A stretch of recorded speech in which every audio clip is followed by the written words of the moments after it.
Bonjour, je suis Éloi Songui, expert consultant international en appui au secteur privé et réforme institutionnelle. Nous allons aujourd'hui parler de la facilitation des échanges. Que serait la zone de libre-échange continentale sans des mesures appropriées qui permettraient de faciliter les échanges entre les différents États membres? Alors, il faut ici signaler que les concepteurs de la zone de libre-échange continentale ont tenu compte de cet aspect important qu'est la facilitation de l'échange, et c'est la raison pour laquelle il y a un texte, ils ont conçu un texte qui porte sur la facilitation des échanges. Alors, les objectifs du système de facilitation des échanges mis en place dans le cadre de la zone de libre-échange continentale sont, premièrement, la simplification et l'harmonisation des procédures de la chaîne logistique internationale pour assurer le processus d'importation, d'exportation et de transit. Deuxièmement, la facilitation des échanges et l'accélération des mouvements, la main levée des marchandises, y compris le transit à travers les frontières au sein des États parties. Et cette facilitation ne peut être bien comprise que si il y a un système de transparence qui est mis en place. Et c'est la raison pour laquelle il est fait obligation aux États de publier sur Internet les informations de manière non discriminatoire et facilement accessible afin de permettre aux autres États et aux opérateurs d'en prendre connaissance. Il s'agit notamment de la description des procédures pratiques nécessaires pour l'importation ou l'exportation, les documents et données exigées et le formulaire qui doit être rempli, les lois et règlements en matière d'exportation.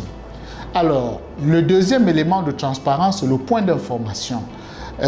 L'accord fait obligation à chaque État d'établir et de maintenir un ou plusieurs points d'information pour répondre aux demandes raisonnables présentées par les États parties et les négociants, ainsi que d'autres États intéressés. Et chaque État doit veiller à ce que ces points d'information répondent aux demandes de renseignement dans un délai raisonnable. Nous allons dans la suite présenter les mesures générales de facilitation qui ont été prises par la zone de libre-échange continentale et ensuite étudier les mesures spéciales qui ont été prises pour les opérateurs qualifiés d'opérateurs agréés. Alors, s'agissant des mesures à portée générale, nous avons le système de la décision anticipée. En effet, chaque État partie est tenu de rendre, avant l'importation d'une marchandise sur son territoire, une décision anticipée par écrit dans un délai raisonnable à l'intention de tout requérant. La demande contient tous les renseignements nécessaires qui permettraient à l'État, n'est-ce pas, qui permettraient à l'opérateur économique justement de pouvoir importer sans difficulté. Donc la décision anticipée rendue par un État est obligatoire sur l'ensemble de son territoire. Et si un État refuse de rendre une décision anticipée, il doit le notifier, il doit notifier sa décision par écrit dans les moindres délais au requérant en indiquant les faits pertinents qui ont fondé sa décision. Alors, la deuxième mesure de facilitation générale est le traitement préalable à l'entrée des marchandises. Ainsi, chaque État est tenu d'adopter des procédures pour la soumission des documents d'importation et autres informations, y compris les manifestes, afin d'accélérer et de traiter préalablement la main levée des marchandises à leur arrivée. La troisième mesure, c'est la facilitation des paiements. Et cette facilitation s'articule autour de deux principales mesures. D'abord, les paiements électroniques. Chaque État doit adopter des procédures qui permettent le paiement électronique des redevances, des droits et taxes occasionnés par les importations et perçus par les douanes. La deuxième mesure, c'est le guichet unique.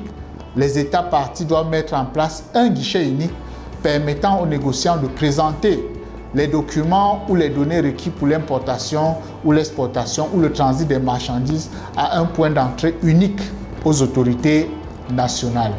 La quatrième mesure concerne la séparation de la main levée de la détermination finale des droits de douane, des taxes et redevances.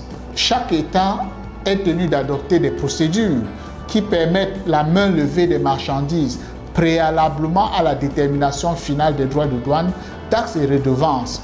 Il s'agit d'une mesure importante parce que jusqu'ici, on constatait davantage que tant que l'opérateur n'avait pas payé l'intégralité de ce qui était demandé, la marchandise n'obtenait pas main levée. Avec le système de la zone de libre-échange continentale, les deux sont séparés.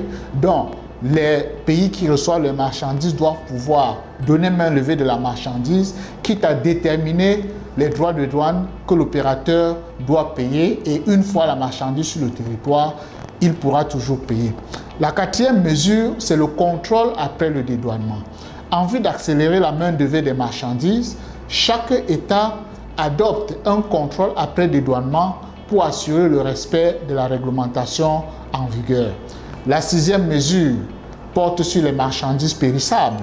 Donc, afin d'éviter toute perte des marchandises périssables, chaque État de la ZLECAf s'engage à accorder la main levée des marchandises périssables dans des circonstances normales le plus rapidement possible et dans des circonstances exceptionnelles ou dans les cas où cela s'avère approprié en dehors des heures d'ouverture des bureaux de douane et autres autorités compétentes. La septième mesure, c'est ce qu'on appelle le système des envois accélérés. Chaque État adopte et maintient des procédures permettant la main levée accélérée des marchandises envoyées par fret aérien pour les personnes qui en formulent la demande. Et l'État peut exiger comme condition d'exigibilité au régime des envois accélérés, notamment la fourniture d'infrastructures adéquates et le paiement des dépenses douanières, la présentation à l'arrivée d'un envoi accéléré des renseignements nécessaires pour la main levée de la marchandise. Mais toujours est-il qu'il est demandé aux États de réduire au minimum les documents reçus pour la main levée des envois accélérés et de prévoir la main levée sur la base d'une présentation unique des renseignements concernant certains envois. En ce qui concerne les mesures spéciales de facilitation des échanges pour les opérateurs économiques agréés, chaque État fournit les mesures complémentaires de facilitation aux opérateurs qui répondent aux critères spécifiés. Il faut préciser que l'opérateur économique est un statut et il revient à chaque État de définir les critères pour que les opérateurs économiques puissent accéder à ce statut.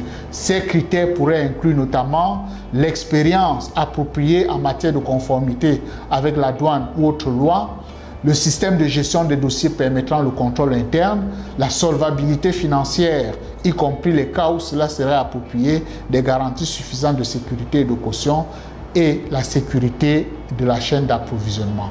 Alors, quelles sont les mesures de facilitation que le système de la ZLECAf a prévu pour les opérateurs économiques agréés?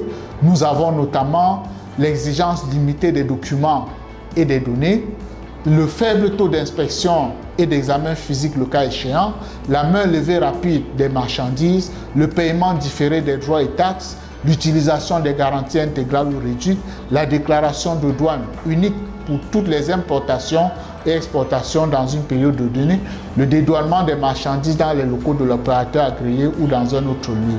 Donc, sur cette question, la ZLECAf encourage les États de s'inspirer des bonnes pratiques internationales, n'est-ce pas, et encourage également les États à développer des systèmes de reconnaissance mutuelle et une coopération multilatérale. Je vous remercie pour votre aimable attention et je reste à votre disposition pour d'éventuelles questions.